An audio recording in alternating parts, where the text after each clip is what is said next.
The shovel bit into the earth with a sound like a dull tooth. Ilara drove it down with the heel of her boot, the worn leather groaning in the crisp autumn air. She levered the handle back, her shoulders taking the strain, and a wedge of dark soil and tangled roots broke free. She tossed it onto the growing mound beside the excavation, her breath misting in the cold. Her dog, Boro, a great shaggy beast the color of winter dusk, lay with his head on his paws a few yards away, his intelligent eyes tracking her every move. He did not seem bothered by the repetitive nature of the work. He had watched her for 3 weeks now, since the day she had taken the last of the lumber from her parents' small, weathered cabin and stacked it neatly by the nascent hole. The cabin itself now stood as a skeletal frame, a ghost against the gray sky. This was her land, a lonely patch of meadow and forest clinging to the side of Miller's Hill, overlooking the valley. It was all that was left. The house, the 2 figures who had filled it with quiet warmth, gone now. First her mother to a fever in the spring, then her father to a falling tree in late summer. He had been clearing a new pasture, always working. Now there was only the land, the dog, the journals, and the hole in the ground. A horse's hooves broke the rhythmic silence of her digging. Mr. Henderson reined in his mare at the edge of her property line, his face, weathered as an old boot, fixed in a look of profound disbelief. He was a man of 60 winters, a farmer whose hands knew the land as well as his own name. He saw things in terms of what worked and what did not. This did not work. "Ilara," he said, his voice carrying easily in the still air. "What in God's name are you doing?" She paused, resting her hands on the shovel's handle. "I'm digging." "I can see that," he said, a note of exasperation creeping in. "Looks like you're digging a root cellar big enough to hide a church. You dismantled your father's cabin for it. Wait until the first snow. What will you do then?" Ilara looked from the hole to the neat stacks of timber. "I have a plan." Mr. Henderson shook his head slowly, a gesture of both pity and frustration. "Your father, bless his soul, was a brilliant man, but he had some strange ideas. I hope you're not digging for one of them. Grieving does strange things to a person, girl. You should come down to the valley. The town will look after you." "This is my home," she said, her voice quiet but firm. It was not an argument, it was a statement of fact. He watched her for another long moment, as if waiting for a crack in her resolve. When none came, he sighed, a plume of white vapor. "Winter is coming on fast this year. The squirrels are burying their nuts deep. Don't be a fool." He clicked his tongue and his mare turned, carrying him back down the path toward the valley floor, a receding figure of conventional wisdom.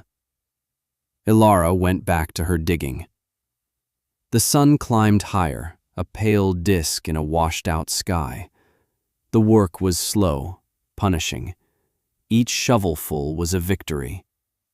The hole deepened incrementally, from a shallow scrape to a proper pit, then a room. She was not just digging down, she was digging into the hill itself, carving a space out of the earth's embrace. Boro shifted, letting out a low groan as he resettled.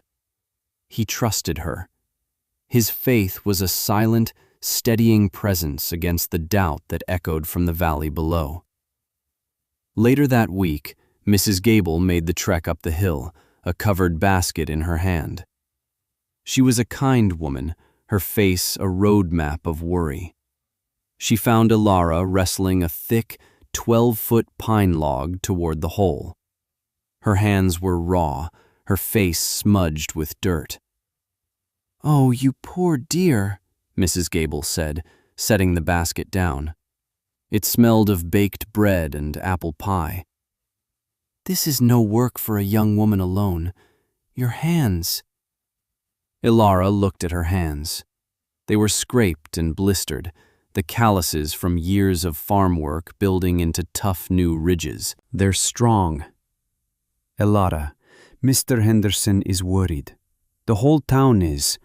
Silas Croft was complaining to the sheriff that you're creating an eyesore, digging up the hillside like a badger. They say you've lost your senses with grief." She wrung her own softer hands. "Please, come stay with me and the Reverend, at least until the ground freezes solid." "I can't," Ilara said, her gaze fixed on the log. "There isn't time." "Time for what?" "Child, what are you building?" "A home." Mrs. Gable's expression softened into one of deep sadness. She believed the girl had truly broken. She left the basket, offered a prayer Ilara did not hear, and walked away, her footsteps hesitant on the path.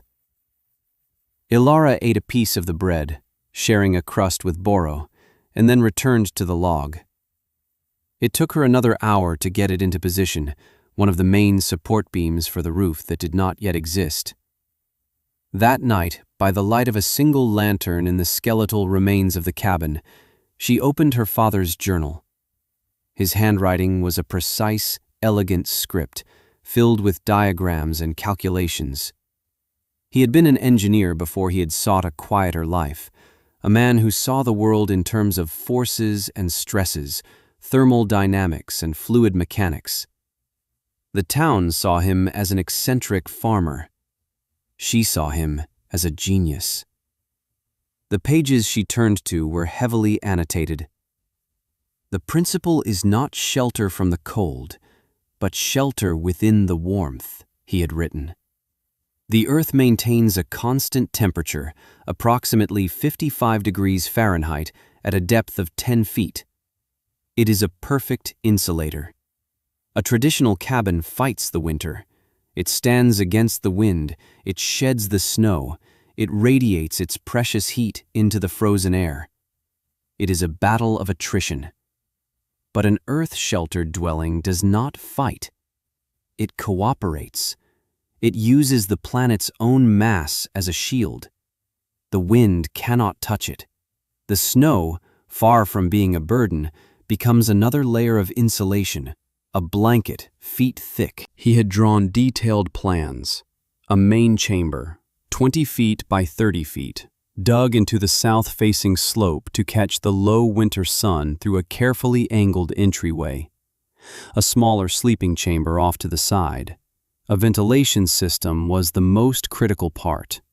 A primary chimney for the stone hearth, built with a clever flue to maximize heat exchange, and a pair of smaller, concealed intake vents on the far side of the hill to draw in fresh air without creating a draft.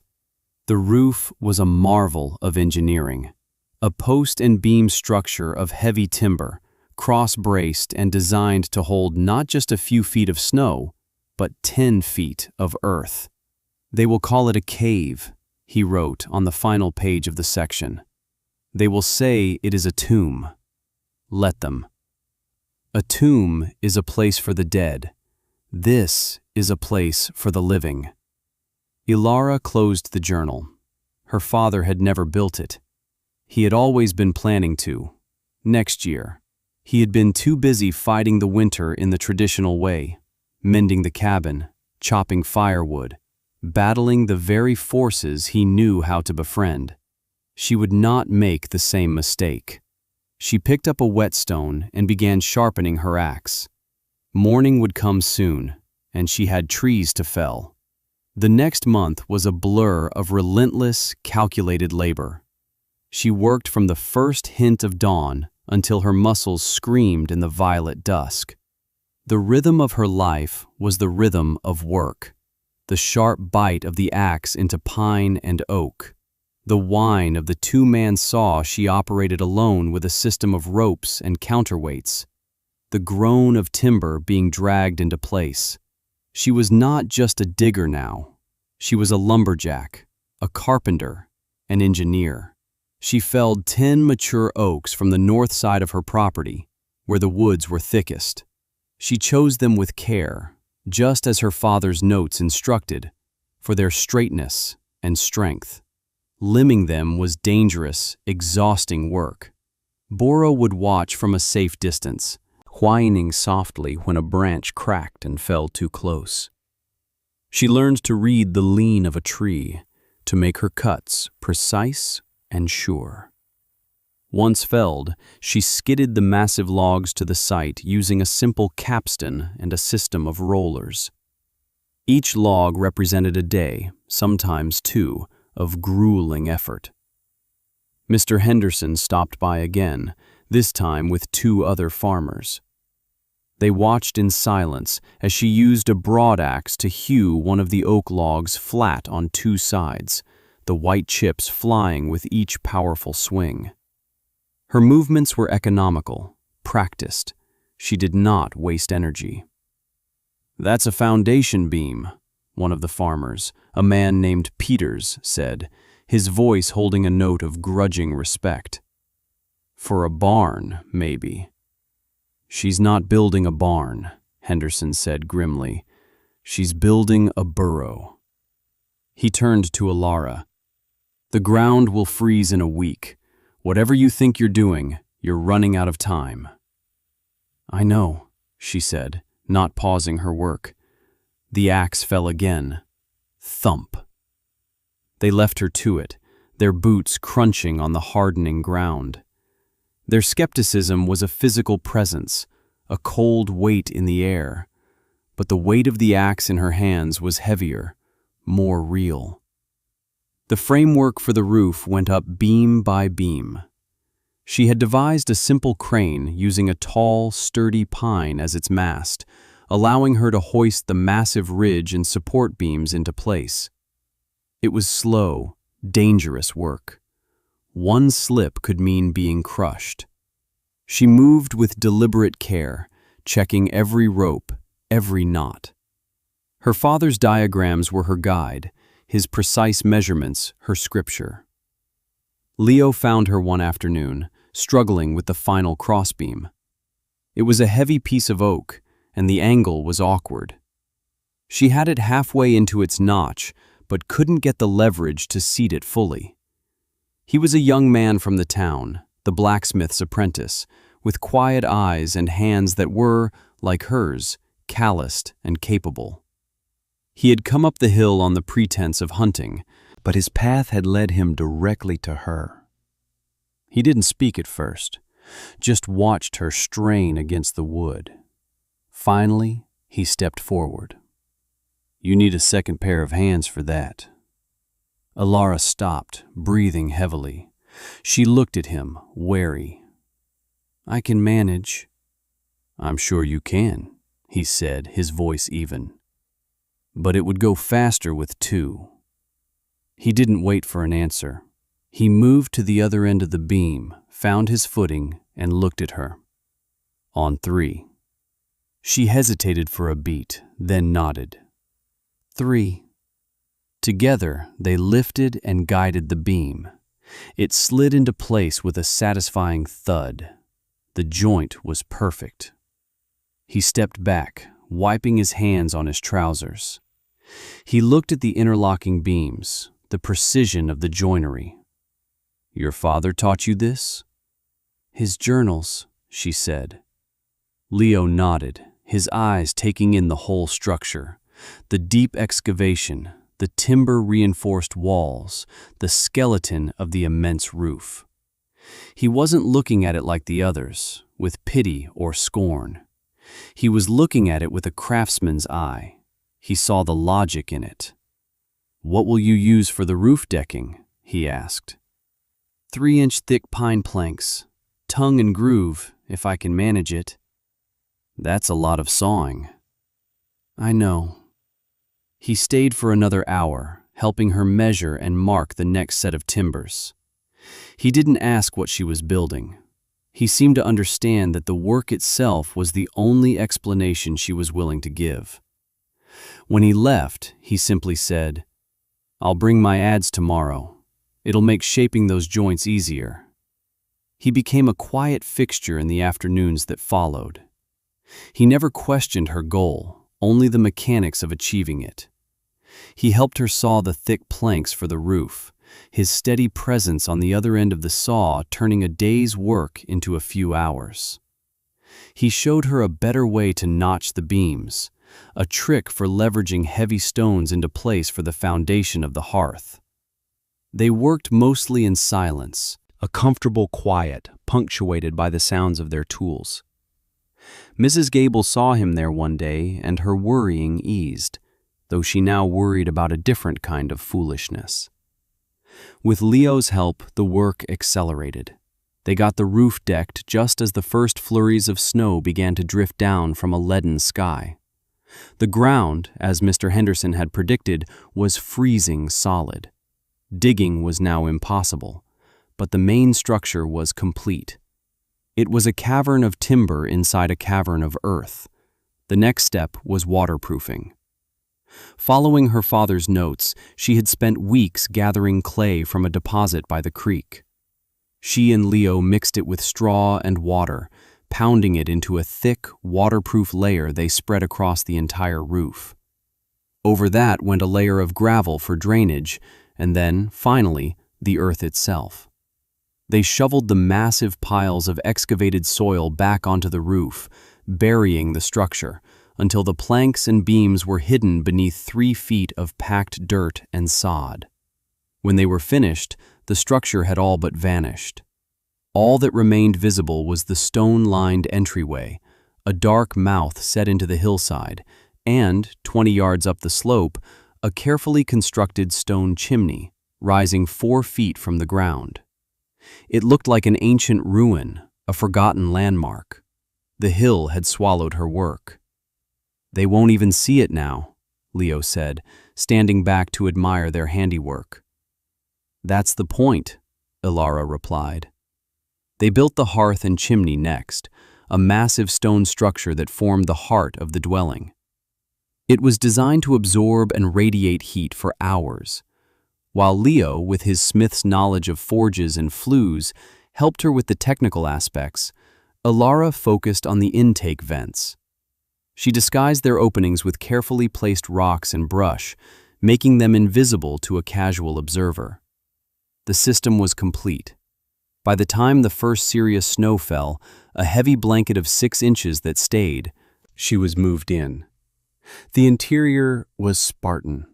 A bed in the small sleeping chamber, a table and 2 chairs her father had made, shelves carved into the earthen walls, and stacks upon stacks of firewood. The last of the dismantled cabin had been cut, split, and stored along one entire wall. She had stores of dried meat, flour, beans, and preserved vegetables from her garden. A small fire burning in the hearth filled the space with a steady, enveloping warmth. The air was fresh and clean, circulating silently. Boro lay stretched out on a rug before the fire, his tail thumping a contented rhythm against the packed earth floor. The temperature inside was a stable 60 degrees, even as the wind howled outside. The silence was the most remarkable thing. The thick layer of earth absorbed all sound, reducing the gale to a distant, hollow whisper. It was a place of profound peace, of absolute security. The valley saw nothing. The skeletal remains of the cabin were gone. The piles of dirt were gone. The stacks of timber were gone. From a distance, Miller's Hill looked as it always had, except perhaps a little barer where the cabin once stood. No one saw her build a thing.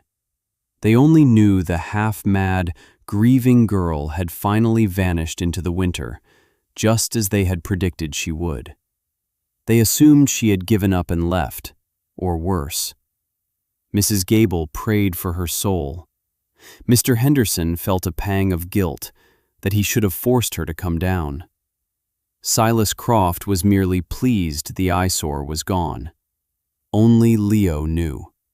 He had helped her haul in the last of her supplies, had shared a cup of hot tea with her by the new hearth.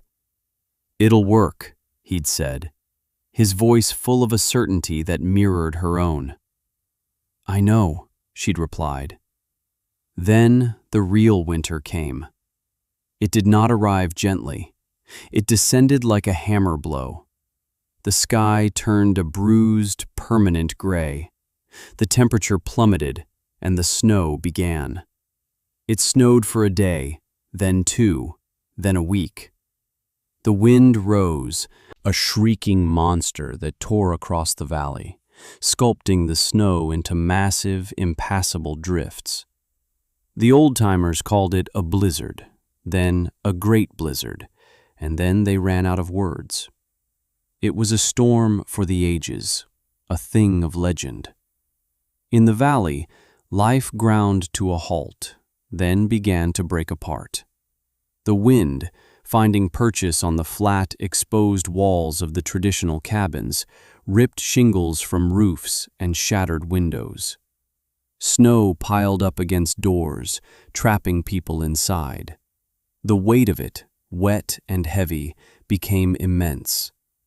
The roof of the general store groaned, then splintered, then collapsed, burying the town's main supply of food.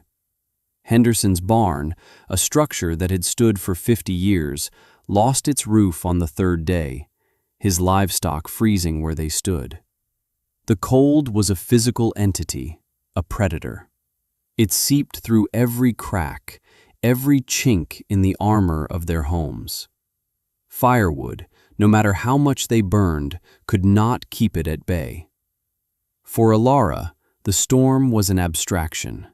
She knew it was raging because the whisper of the wind was a bit louder, and the light from her entryway was obscured by a wall of white. But inside her shelter, nothing changed. The fire in the hearth burned with a steady, placid flame, its smoke drawn cleanly up the chimney. The temperature remained constant.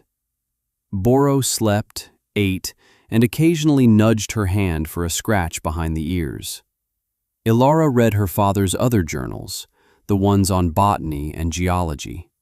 She mended her clothes. She baked bread, the smell filling the warm, earthy space. She was not surviving. She was living. She thought of the people in the valley and felt a quiet ache of concern, but there was nothing she could do but wait. The shelter was her world, and it was safe. On the 7th day, the wind finally lessened, and the snow tapered to flurries. An eerie silence fell over the transformed landscape. The valley was buried. Houses were unrecognizable mounds of white. The world was a sea of snow, with drifts 20 feet high in places. Here and there, a chimney poked through, but from most, no smoke rose. It was Leo who saw it first. He had managed to dig his way out of his family's smithy, the stone structure having held firm even as the attached house suffered. He was checking on neighbors, his heart sinking with every collapsed roof and silent chimney he passed. He looked up at Miller's Hill, a smooth, featureless wave of white against the pale sky. And then he saw it. Impossible. From the middle of the slope, where there was no cabin, no structure, nothing but snow, a thin, unwavering plume of gray smoke was rising. It climbed straight up in the still, frigid air, a delicate thread of life against the vast, dead white. It was a signal, a sign. He started shouting. It took time to gather the few able-bodied men left, including a haggard and shivering Mr. Henderson, whose own house was now a ruin. "What is it?" Henderson demanded, his voice hoarse. "What are you yelling about?" Leo just pointed. "Smoke." Henderson followed his gaze, squinting. His eyes widened. "My God, that's where her cabin was, but there's nothing there." "There's smoke," Leo said simply, "and where there's smoke, there's fire, and where there's fire, there's life. The journey up the hill was a brutal, soul-crushing effort. They had no snowshoes, so they floundered through drifts that were over their heads, crawling and climbing more than walking. It took them 3 hours to cover a distance that normally took 20 minutes. They were guided by the smoke, a fragile beacon in the frozen wasteland. When they finally reached the spot, they were met with a sight that defied all reason. The chimney rose from a smooth drift of snow, its stone construction solid and warm to the touch. There was no other sign of a building. "It makes no sense," Henderson muttered, his beard crusted with ice. "It's just a chimney in the middle of nowhere." Leo began to dig. He remembered the angle of the entryway, the way it faced southeast. He plunged his arms into the snow, searching. His frozen fingers hit something hard and flat, the top of the stone lintel. "Here!" he yelled. The men dug with a desperate energy, using their bare hands, pieces of broken board, whatever they could find. They clawed away the snow, revealing a dark, tunnel-like opening. A wave of warm, dry air, smelling of wood smoke and baked bread, washed over their faces. It felt like a miracle. Leo peered inside. In the flickering firelight, he saw her. Ilara was sitting at her table, a book open before her. Boro lifted his head from the hearth and gave a low woof. She looked up, her expression calm, unsurprised. "We saw the smoke," Leo said, his voice cracking with exhaustion and relief. "I kept the fire going," she replied, as if it were the most ordinary thing in the world. Mr. Henderson pushed past him, stumbling into the warmth. His jaw dropped. He stared at the timbered ceiling, the earthen walls, the massive stores of food and wood. He looked at the steady fire, at the girl who was not just alive but comfortable, safe. He looked at the impossible reality of the space, a haven carved from the very earth that had tried to bury them all. He turned to her, his face a mixture of awe and profound shame. The dismissive words he had spoken, the pity he had felt, all of it tasted like ash in his mouth.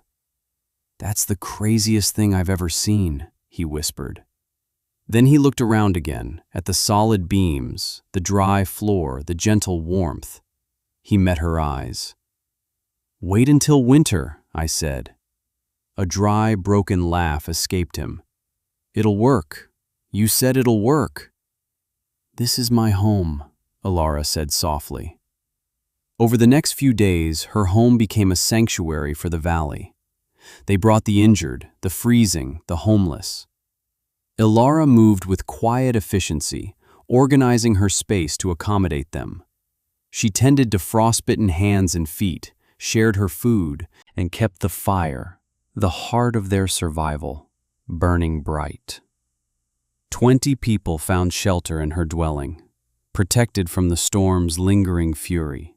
The skeptics became her dependents, their survival a testament to the foolishness they had once mocked.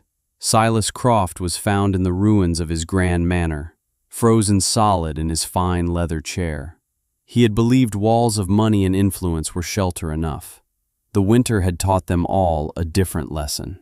When the spring thaw finally came, revealing the full extent of the devastation, a new era began in the valley. They did not rebuild as they had before. They came to Ilara, not with advice or pity, but with questions. They brought her their tools, their labor, and their humility. Mr. Henderson, once her most vocal critic, became her most ardent student. She did not give speeches or explain the theories. She unrolled her father's journals on the table in the sunlight and showed them. She walked them through the steps, letting the work itself be the teacher. That summer, the valley was filled with the sounds of digging. 3 new shelters were started, dug into the hillsides, following the principles of her father's designs. Leo was always there, working beside her, his quiet strength a perfect complement to her own. They were married that autumn, a simple ceremony on the hill, witnessed by a community that saw her not as the strange, grieving orphan, but as their quiet, certain leader. Years passed. The winter of the Great Blizzard became a defining legend, a story told to children about the wisdom of listening to the earth instead of shouting at the sky. The valley became known for its strange, beautiful homes, their turf roofs green with grass in the summer, their chimneys breathing gentle smoke in the winter. They were resilient, a community woven into the landscape itself. Ilara and Leo raised 2 children in that first shelter, a boy with his father's kind eyes and a girl with her mother's stubborn patience. They learned to read the journals, to work with wood and stone, to understand the quiet language of the seasons. One cold winter evening, many years later, Boro, now an ancient and gray-muzzled dog, lifted his head from his place by the fire. He looked at Ilara, who was mending a shirt, and gave a soft sigh. He laid his head back on his paws and journeyed on from his long, good life. Ilara buried him the next morning on the crest of the hill, beneath a tall pine, marking the spot with a simple field stone. He had been her first believer, her silent, steadfast witness. Ilara grew old. Her dark hair turned the color of snow. Her hands, forever calloused, became maps of a life spent in useful work. She was the matriarch of the valley, its quiet heart. She taught the grandchildren how to find the best clay, how to read the stresses in a piece of timber, how to plant a garden that worked with the slope of the land. She never spoke of her own achievement, only of her father's knowledge and the importance of paying attention. Her life was her lesson. Decades after the Great Blizzard, on a peaceful summer night, she died in her sleep in the bed her father had built, in the shelter she had made. The entire valley, 3 generations of people who owed their lives and their way of living to her, gathered on the hill. They buried her next to Boro, under the tall pine. Leo, old and stooped but with the same kind eyes, carved her headstone himself. It bore no dates, just 5 words that held the entire story. She showed us the way home. Many years after that, long after the last person who remembered her face was gone, the valley thrived. A new family lived in the original earth shelter, the timbers now dark with age but still immensely strong. On a cold winter's day, as a light snow began to fall, smoke rose from its chimney. And from a dozen other chimneys across the hillsides, other plumes of smoke rose to meet it. Each one a quiet testament to the girl no one saw build a thing, and the legacy that had given them all a home. The structure stood. The knowledge endured. The smoke rose against the winter sky, a promise of warmth, of safety, of a home held securely in the earth's embrace.